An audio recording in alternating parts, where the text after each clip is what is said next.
เป็นบ่าวมาเมินจนบ่เคินกลายเป็นบ่าวเท่าเปื้อนฝูงบ่มีลูกเต้า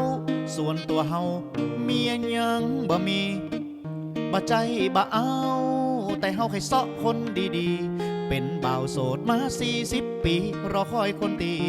ฮักแต่จริงใจแฟนที่เคยมีก็จุหือเมาบ่เอาเฮาแต่เป็นบ่าวเคินมาเมินนักแกกายแต่แม่หญิงหลายใจอยู่บ้านกับอุ้ยเลี้ยงมา2 ตัวเอาไว้ผ่อนคลายหัวใจ4 ห้องยังเปิดพร้อมไว้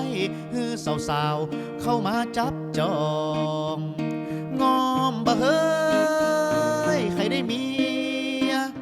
พร้อมจะเคลียร์สถานะโสดลบโหมดความเหงามีเปิ้นมีตัวไปไหนมาไหนโต้ยกัน2 เฮาส่งรูปหัวใจเขาไลน์ทุกเจ้าตั้งค่าเฟซบุ๊กว่ากำลังคบหา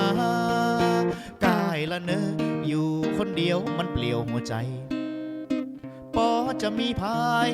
หันใจบ่าวเคินยังเฮาจะ40ละเนอถ้ายังบ่มีไผเอาคงจำเป็นได้ช่วยตัวเก่าใจมือแกเหงาไปตามสไต